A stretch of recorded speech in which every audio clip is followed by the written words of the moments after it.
এখন যেটি হয়েছে সেটি হলো যে আমরা সবাই বাবর হব, সেভেন সিস্টার স্বাধীন করব, এরকম একটি স্লোগান নিয়ে খুব ছোট, সম্ভবত 20-25 সেকেন্ডের একটা ভিডিও।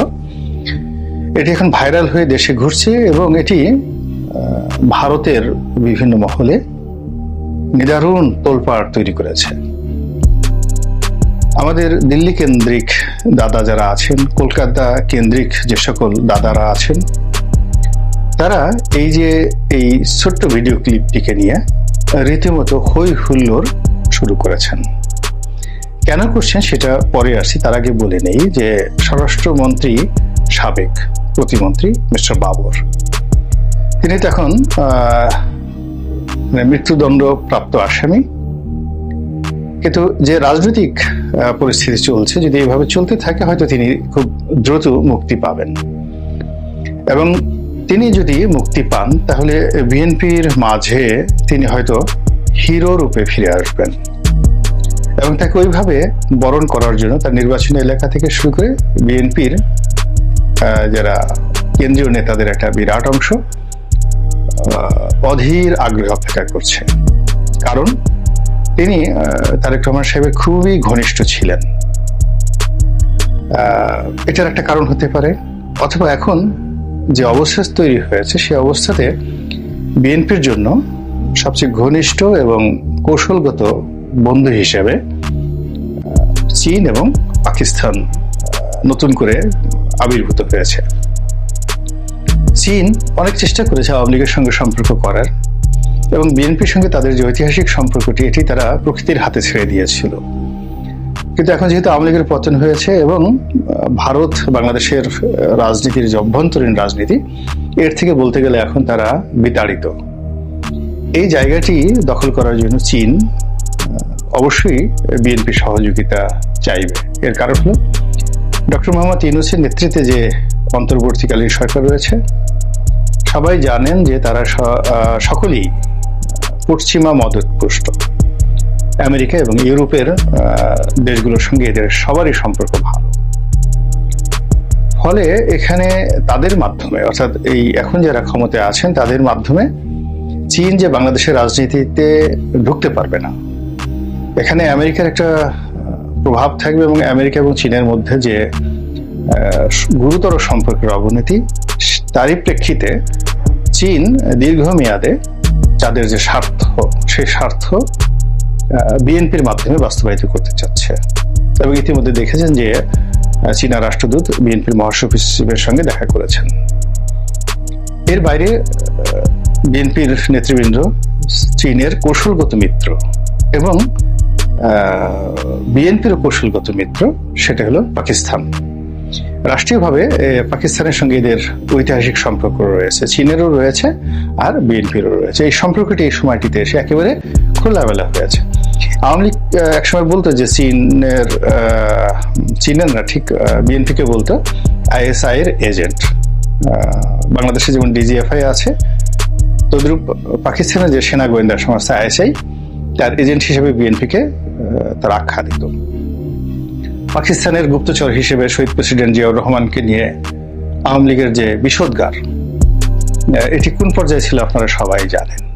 কিন্তু এখন আওয়ামী লীগের এই যে চরম দুর্দশার এই সময়টিতে আইএসআই নিয়ে পাকিস্তান নিয়ে একটা টু শব্দ উচ্চারণ করার মতো অবস্থায় বাংলাদেশে এই মুহূর্তে কারোরই নেই।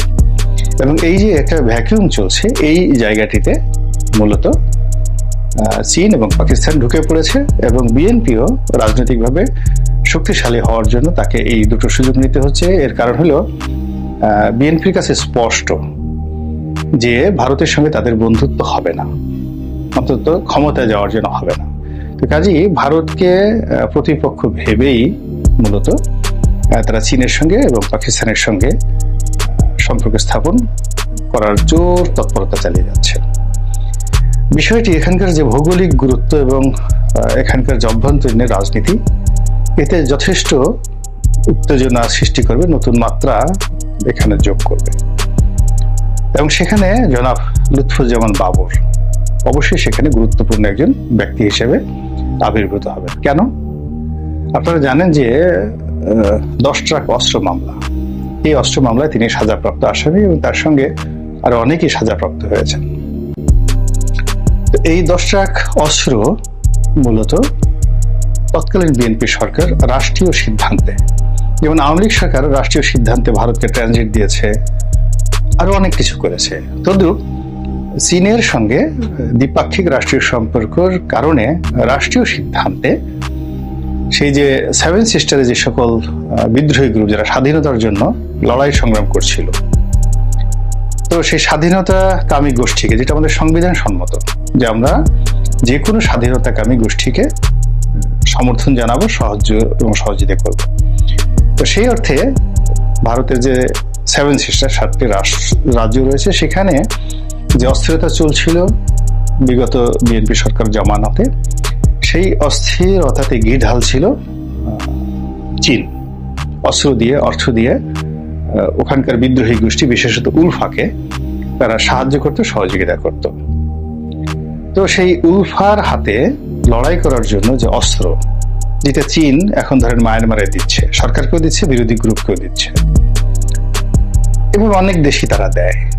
তো ওইভাবে উলফাকে দিচ্ছিল এবং সেই অস্ত্র যে চালানটি, অস্ত্রের যে চালানটি, এটি বাংলাদেশের বন্দর ব্যবহার করে খালাস করা হচ্ছিল। মূলত এই বন্দর দিয়ে সেই 10 ট্রাক অস্ত্র ভারতের সেই বিদ্রোহীদের হাতে চলে যেত এবং সেটি যাকে বলা হয় একেবারে ঠিক মাসুদ রানের স্টাইলের বা জেমস বন্ডের স্টাইলে ভারতের গোয়েন্দা সংস্থা এই বিষয়টি ধরে ফেলে এবং এটি এমন ভাবে পত্রপত্রিকা এসে যায় যে ওটিকে হজম করার ক্ষমতা আসলে ওই সময়ের প্রেক্ষাপটে সরকারের ছিল না। কিন্তু এখনকার জমানা হলে সরকার স্পষ্টতই বলতে পারতো যে হ্যাঁ, আমরা এই কাজগুলো করছি এবং এটা আমাদের রাষ্ট্রীয় সিদ্ধান্ত, যেভাবে শেখ হাসিনা করেছেন।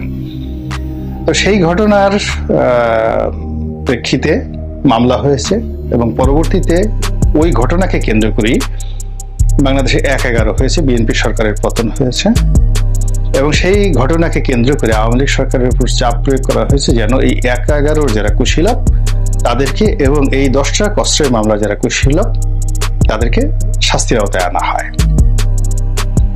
তো সেভাবে আওয়ামী লীগ সবকিছুই ভারতের কথা মতো করেছে। এখন যেহেতু আওয়ামী লীগের পতন হয়েছে এবং একটা নতুন পরিবেশ এবং পরিস্থিতি প্রেক্ষাপট তৈরি হয়েছে, সেখানে জনাব বাবর একেবারে নায়ক রূপে আবার নতুন করে চীনের পছন্দের লোক হিসেবে যদি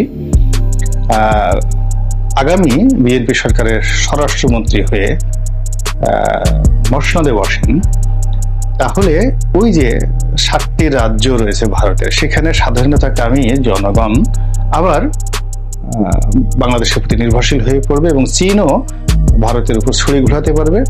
আর বাংলাদেশও আগে যেভাবে ভারতকে ভয় পেত তার চেয়ে আরো বেশি উঁচু গলায় ভারতের সাথে লড়াই করতে পারবে, এরকম একটা পরিবেশ পরিস্থিতি তৈরি হয়েছে। এখন ভারতকে আমরা সেভাবে মোকাবেলা করতে পারবো কিনা, ভারতের সাথে সেটা করা ঠিক হবে না কিনা, এগুলো পরবর্তী প্রশ্ন, $1 মিলিয়ন কোশ্চেন, সেটা পরের ব্যাপার। কিন্তু এখন ভারতের সম্পর্কে মানুষের যে ভয় ছিল, আতঙ্ক ছিল, সেটা কেটে গেছে। ভারত যে ঘোড়ার ডিম আমাদের কিছুই করতে পারে না, যদি পারতো তাহলে তারা আওয়ামী লীগকে রক্ষা করতে পারত, শেখ হাসিনাকে রক্ষা করতে পারত, শেখ হাসিনার জন্য তারা সৈন্যবাহিনী পাঠাবে, এরকম অনেক কথাই তো আওয়ামী লীগের লোকজন বলতেন। কিন্তু দেখা গেল যে শেখ হাসিনা পালিয়ে যাওয়ার পর যেভাবে আওয়ামী লীগের লোকজন বাংলাদেশে মানে একেবারে তাদের জীবন হারাম হয়ে গেছে, আর অনেকে যেভাবে সীমান্ত পাড়ি দিতে গিয়ে ভারতীয় টাউট বাটপারদের কবলে পড়ছেন এবং ভারতের যে বিএসএফ বাংলাদেশের এই সকল আওয়ামী লীগ নেতাদেরকে যেভাবে জিম্মি করছেন, অনেকে গুলি করছেন এবং অনেককে আবার বিজিবির হাতে ধরিয়ে দিচ্ছেন, এই জিনিসগুলো কোনো অবস্থাতেই আওয়ামী লীগের যারা লোকজন আছে তাদের যে মনোজগৎ, সেই মনোজগতে ইতিবাচক কোনো প্রভাব ফেলছে না। আর আওয়ামী প্রতিপক্ষ যারা আছে তাদেরকে উৎসাহিত করছে যে ইয়েস উই ক্যান ডু। অতি সম্প্রতি ছাত্রলীগের সাবেক সাধারণ সম্পাদক ইসাক আলী খান পান্না, তিনি এই ভারতে পালাতে গিয়ে সেখানে মারা গিয়েছেন। তার লাশ এখনো পর্যন্ত, আমি যে ভিডিওটা করছি শনিবার দিন, এখনো পর্যন্ত বিএসএফ এর কাছে দেওয়া হয়নি। কেউ কেউ বলছে যে এটা বিজিবি গুলি করেছে, কেউ বলছে বিএসএফ গুলি করেছে, আবার অনেকে বলছে যে না, তিনি আসলে অতিরিক্ত মানসিক প্রেসারে হার্ট অ্যাটাক করে তার মৃত্যু ঘটেছে। কিন্তু বাস্তবতা যাই হোক না কেন, ঘটনা যাই হোক না কেন, এটাই সত্য যে ভারত আওয়ামী লীগের নেতাদেরকে ওভাবে আশ্রয় দেয়নি, ওভাবে সীমান্ত খুলে দেয়নি। একই অবস্থা হয়েছে বিচারপতি মানিকের। বিচারপতি মানিক ভারতকে খুশি করার জন্য যেভাবে জামাতের লোকদেরকে ফাঁসিতে চড়িয়েছেন, নির্দয় এবং নিষ্ঠুরভাবে যেভাবে ভারত বিরোধী লোকদেরকে শাস্তি দিয়েছেন, যেভাবে জঙ্গিবাদের যতগুলো নাটক হয়েছে সেই নাটকের কুশীলবদেরকে তিনি আদালতের যাকে বলে আশ্রয় দিয়েছেন।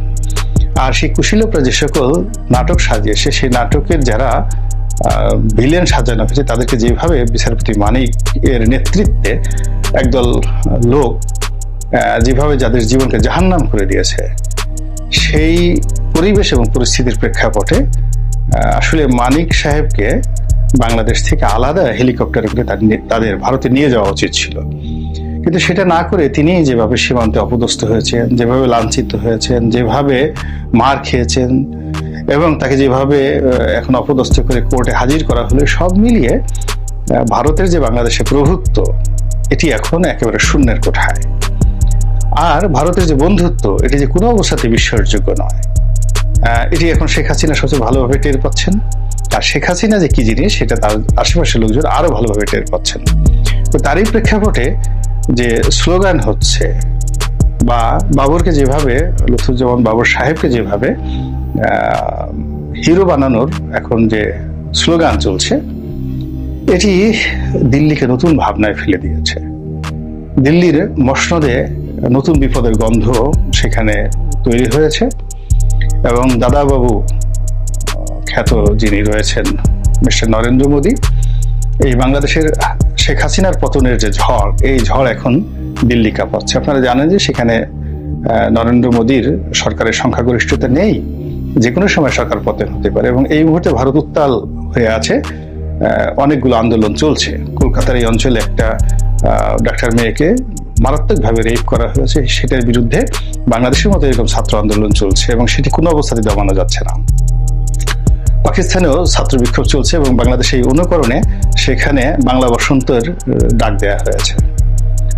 দিল্লিতে কংগ্রেস এবং অন্যান্য যারা বিরোধী শক্তি আছে তারা আবার একত্র হয়ে নরেন্দ্র মোদীকে বিপদে ফেলার যে চেষ্টা, সেই চেষ্টার মধ্যে শেখ হাসিনাকে ট্রাম্প হিসেবে, ট্রাম্পের কার্ড হিসেবে ব্যবহার করা হচ্ছে যে তাকে তাড়িয়ে দাও। এবং নরেন্দ্র মোদী যদি এখন তাকে তাড়িয়ে দেয় তাহলে তার কর্মী সমর্থকদের মধ্যে আবার একটা বিরূপ প্রতিক্রিয়ার সৃষ্টি হবে। তো সব মিলিয়ে পরিবেশ এবং পরিস্থিতি যা হচ্ছে বা যেদিকে এগুচ্ছে, সব দিকে টান টান উত্তেজনা। আগামী দিনগুলো কোনো অবস্থাতেই ভারত এবং বাংলাদেশের জন্য স্বস্তিদায়ক হবে না বলেই আমার কাছে মনে হচ্ছে। আল্লাহ আমাদের সবাইকে হেদায়েত দান করুন এবং হেফাজত করুন। আসসালামু আলাইকুম ওয়া রাহমাতুল্লাহি ওয়া বারাকাতুহু।